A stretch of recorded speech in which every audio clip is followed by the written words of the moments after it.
Hello, and welcome to the Gaia update for the Virgo full moon that happens on Monday, March 9th, 2020. I'm Adrienne Elise. Well, this is a very powerful full moon, as the whole month of March is incredibly powerful, leading up to the equinox when Mars, Jupiter, and Pluto all come together for an epic, history-changing, world-changing conjunction. And this Virgo full moon kind of starts off that energy. So the deal with this full moon is that, of course, when the moon's full, the moon is in Virgo and the sun is in the opposite sign of Pisces. So the sun is in Pisces right next to Neptune in Pisces. Now, the sun is who we think we are, our identity, how we feel about ourselves, kind of as and how we see ourselves in the world. And Neptune in Pisces, especially at this powerful time with Mercury retrograde in Pisces, going into Aquarius, coming back into Pisces. And here we are at the cusp of moving in to the Aquarian age and trying to complete the issues and energies of the Piscean age. This sun conjunct Pisces across from the full moon in Virgo has a lot of powerful messages for us. And speaking to the delusions, Neptune in Pisces and Pisces energy, Neptune, the ruler of Pisces, speaks to the bigger collective energies of this world, which is also the spiritual feeling of oneness, but also the delusions that can come along with that spiritual experience, and also the dream. It rules both our dreams and our delusions. And so we really have to examine with the sun here next to Neptune for this full moon, who we really are and who we were in the Piscean age and who we are in the Aquarian age. So Mercury will be in Aquarius for this full moon, finishing up its retrograde. It turns direct on the day after, on the 10th of the day after this full moon. So there's just a lot of energy because Mercury moving back into Pisces is going right over that cusp of where we're at. It's kind of like, hey, you guys, this is where we're at. Because Mercury, the sun, Venus, Mars, they're like our personal planets, meaning like they are the planets that affect our everyday life. And the out there planets can kind of have this whole dance, and we might not really get a sense of what that's about right when it happens. And it's only when the personal planets interact with the transpersonal planets, the collective planets, that we really get a sense of what's going on in the bigger picture of things. And that's exactly the energy of the sun coming into conjunction with Neptune for this full moon. And it's saying, this is where we're at, and who do you think you are anyway? And what delusions and false beliefs are keeping you back from making this shift of ages, and what delusions and false beliefs are keeping us collectively back from making this shift. Because Mercury finishing up that retrograde, Mercury is the ruler of Virgo and Pisces, Virgo and Gemini, both mutable signs. And so it's about an adjustment that needs to be made in our psyche, because Mercury represents our mind and how we're seeing things, our perspective. So we're being asked to make a massive adjustment with this Mercury retrograde. It's different than other retrogrades. And the fact that it's about to turn direct, because a lot of times we'll feel the planets more as they're turning retrograde or direct. And so Mercury slows down, hangs right out at those end degrees of Aquarius, and then gets ready to head back into Pisces and kind of complete the third pass over that Aquarius Pisces cusp, trying to help us figure out perhaps where we are at right now. But it's pretty confusing, and that's kind of the energy of Neptune in Pisces. It's kind of like, wait, I thought, so people who have a lot of Neptune in their chart or Pisces energy can have a really strong intuition, really feel and sense so much, but they also get confused around it and they'll doubt it. And it's like, wait, what's true? And you can find, I'm sure you can relate to this. We've had a lot of Pisces energy and Neptune transits over the last few years. And it's kind of like, wait a minute, what is real? Is this a dream? Am I asleep dreaming a dream? Or am I awake thinking about a dream that I was dreaming? So this is kind of the energy that we're dealing with. And so it's kind of like, whoa. But there's also this beautiful energy in Pisces, the higher octave, of like spiritual revelation, and miracles and, like seeing angels come down and speak to you, like just very spiritual experience of like knowing who you are in the cosmos. And so that's something that's really available. And it's kind of cool because the full moon in Virgo brings an earthy energy. Virgo is the virgin, and it's about purity. Virgos want to clean things up and sort things out. It's an earth sign, and when Pluto and Uranus came together in Virgo in the 60s, it kind of gave Virgo an upgrade. It's kind of like cleaning up the earth, cleaning up our body, and cleaning up this earth evolution. It's kind of what we're trying to do right now. But Virgo brings a stabilizing, in a way, this earth energy. But the virgin, it's kind of speaking to being birthed, so it's kind of cool because it's like this Pisces sun conjunction is like, who do you think you are in relation to what's happening? And we don't know who we are. So there's definitely a lot of confusion energy going on because it's like we've got one foot in the past age and one foot in the future age and kind of doing the splits, the old paradigm, new paradigm. And while you're going through big shifts and changes like that, you can feel this in your everyday life. When you're going through big changes, you don't know who you are. And you have to totally let go of plans, and figuring it out and knowing what your next steps are. And it's really disconcerting. And that's kind of where we are now. But can we just rest and be with it, allow ourselves to be reborn into the Aquarian age and allow ourselves to have the mystical spiritual experience? See, it's kind of interesting because these mystical spiritual experiences, it's like this is how the Piscean age, the whole energy of the Piscean age, and the reason why our whole calendar started at the Christ event, right? And that has an energy of this like very spiritual experience where that you're a part of something way bigger and that you're held in this bigger collective consciousness.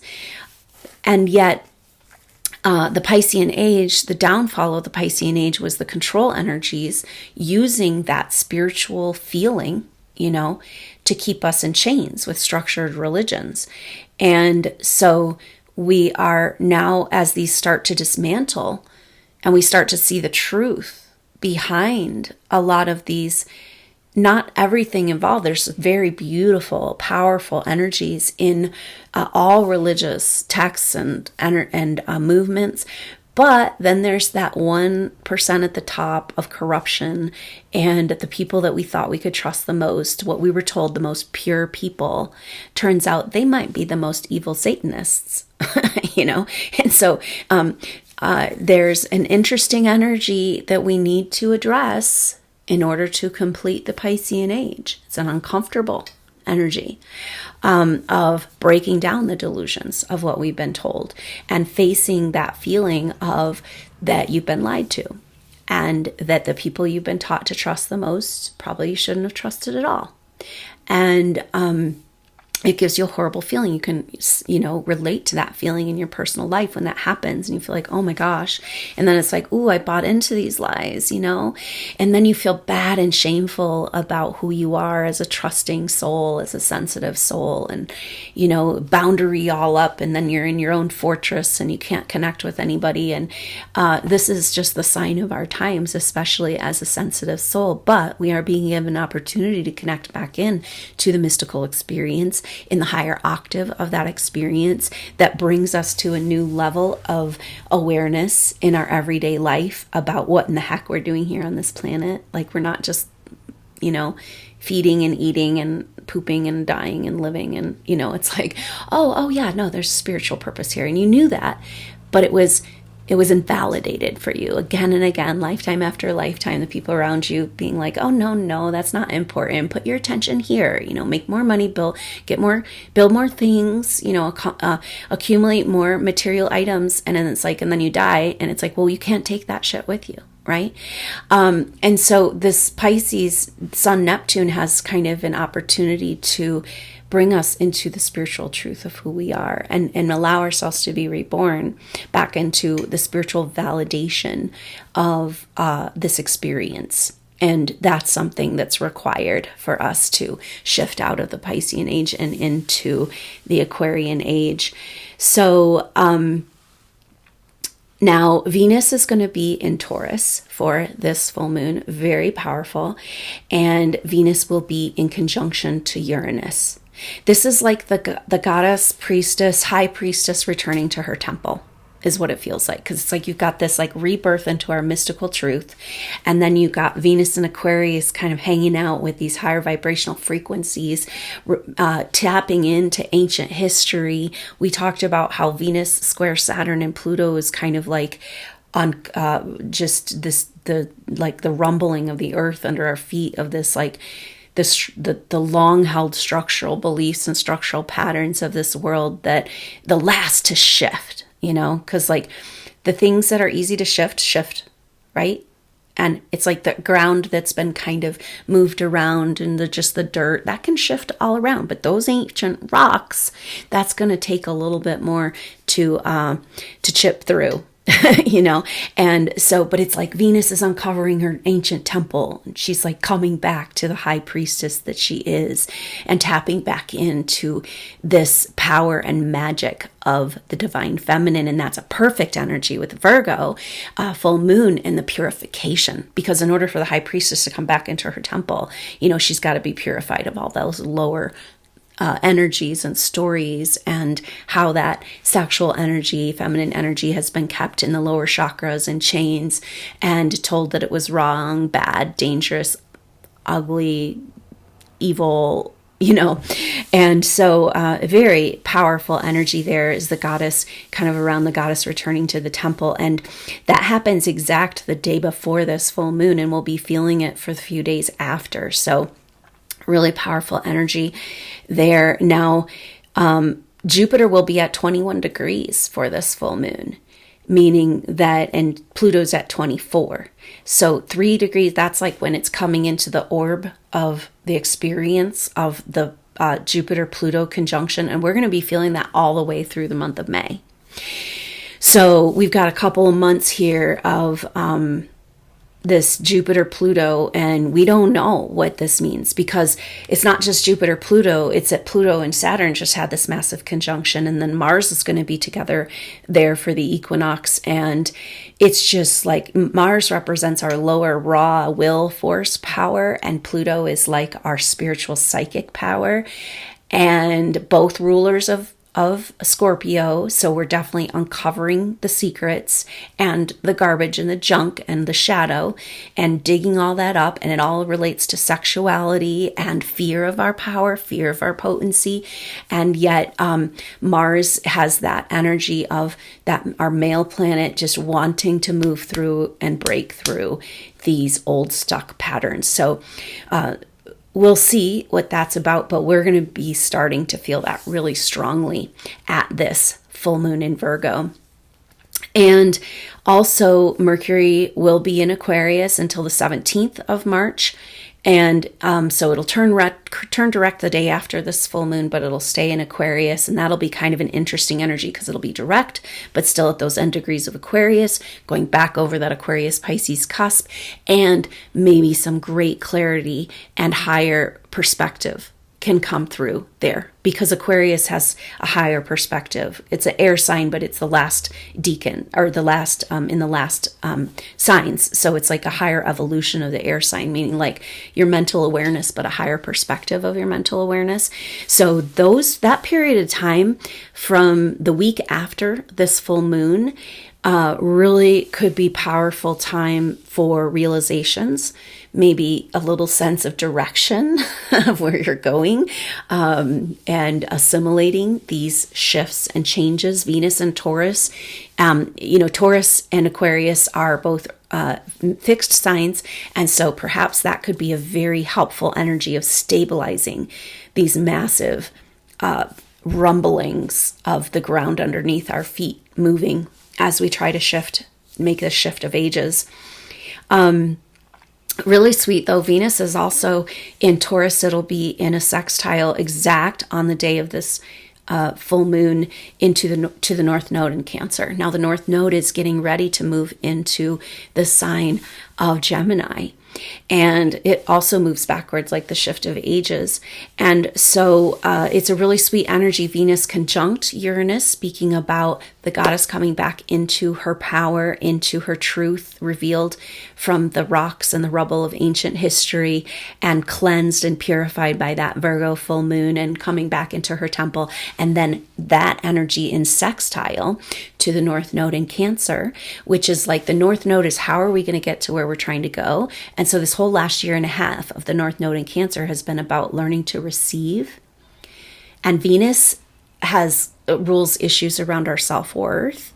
So like ready to receive our self-worth, ready to receive our true purpose, ready to receive our worthiness for the new age, ready to come back into our temple.